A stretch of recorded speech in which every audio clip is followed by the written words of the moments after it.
नमस्कार दोस्तों, media educate channel में आपका फिर से स्वागत है। दोस्तों, आज हम सूचना प्रौद्योगिकी अधिनियम 2000 की बात करेंगे। तो आइए जानते हैं आईटी एक्ट 2000 के बारे में। आईटी एक्ट 2000 कंप्यूटर प्रणाली और कंप्यूटर नेटवर्क के इस्तेमाल से जुड़ा कानून है। इलेक्ट्रॉनिक रूप में उपलब्ध डाटा और सूचना पर भी यह कानून वो लागू होता है। इलेक्ट्रॉनिक प्रमाणीकरण, डिजिटल हस्ताक्षर, साइबर अपराध और नेटवर्क सर्विस प्रोवाइडर की जवाबदेही भी इस कानून के दायरे में आती है।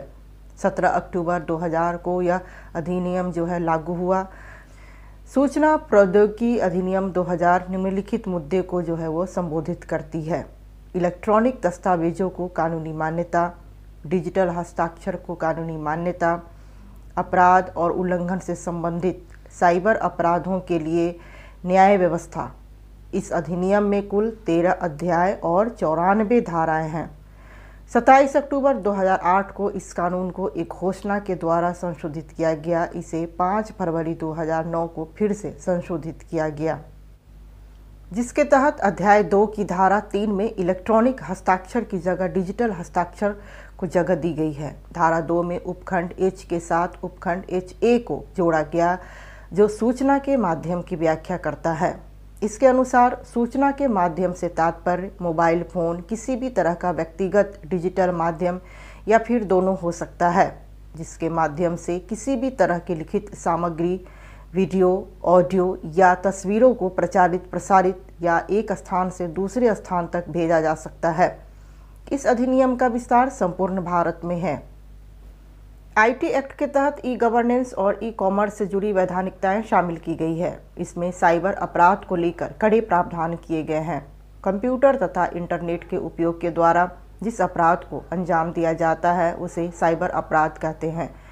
साइबर अपराधी कई तरीकों से नुकसान पहुंचाते हैं, जैसे कि किसी के बैंक अकाउंट से छेड़छाड़, किसी के महत्वपूर्ण और गोपनीय दस्तावेजों को नुकसान पहुंचाना या प्राप्त कर लेना आदि साइबर अपराध में आता है।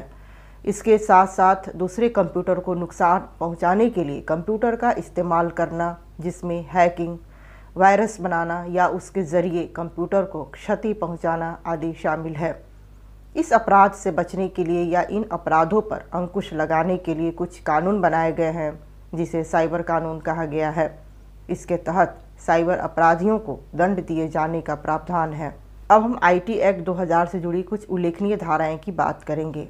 सेक्शन 29 कंप्यूटर और डाटा तक पहुंच। कानून के तहत नियुक्त कंट्रोलर या उसके द्वारा अधिकृत व्यक्ति संदेह की स्थिति में किसी भी कंप्यूटर प्रणाली, उपकरण, डाटा या ऐसे प्रणाली से जुड़े किसी दूसरे मामले तक छानबीन के लिए या तलाशी के लिए एक्सेस कर सकता है। सेक्शन 43 जुर्माने और सजाएं। इसके तहत कंप्यूटर या उसके सिस्टम को नुकसान पहुंचाने से जुड़ी पेनल्टी शामिल की गई है। अगर कोई व्यक्ति कंप्यूटर या उसके नेटवर्क के स्वामी की अनुमति के बिना उसके कंप्यूटर या सिस्टम में घुसपैठ करता है तो दोषी व्यक्ति को 1 करोड़ का मुआवजा प्रभावित व्यक्ति को होने वाले नुकसान के एवज में देना होगा। सेक्शन 48, इसके तहत केंद्र सरकार ने साइबर रेगुलेशन अपीलीय अधिकरण का गठन किया है। सेक्शन 61, साइबर अपराधों से जुड़े मामले सिविल कोर्ट के न्यायाधिकरण के दायरे में नहीं होंगे। सेक्शन 65, कंप्यूटर स्रोत दस्तावेजों से छेड़छाड़ के लिए सजा का प्रावधान। कोई व्यक्ति जाने अनजाने सोर्स कोड अर्थात प्रोग्राम सिस्टम को बदलता है या नष्ट करता है या छिपाता है तो उसे 3 साल तक की जेल की सज़ा या 2 लाख रुपए तक का जुर्माना हो सकता है, या फिर दोनों सजाएं हो सकती हैं।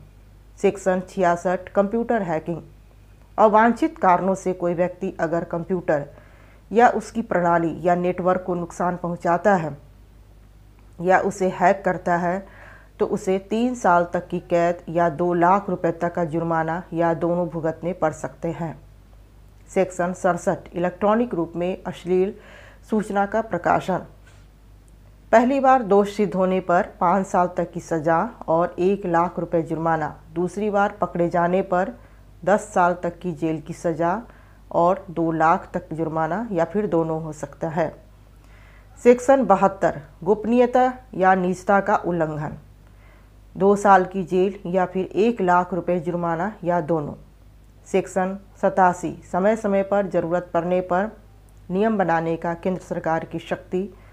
सेक्शन 90 नियम बनाने के लिए राज्य सरकारों को अधिकार।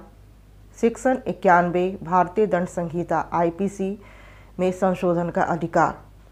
सुप्रीम कोर्ट ने मार्च 2015 में IT एक्ट की धारा 66A को असंवैधानिक बताते हुए उसे रद्द कर दिया। अदालत ने कहा कि विचार और अभिव्यक्ति की आज़ादी को संविधान में बहुत अधिक महत्व दिया गया है और नागरिकों के उस अधिकार की रक्षा करना बहुत ही ज़रूरी है। तो दोस्तों, आज आपने IT एक्ट 2000 के बारे में विस्तारपूर्वक जानकारी प्राप्त की। अगले वीडियो में हम फिर एक नए विषय के साथ उपस्थित होंगे। तब तक आप हमारे वीडियो को लाइक कीजिए और सब्सक्राइब कीजिए। धन्यवाद।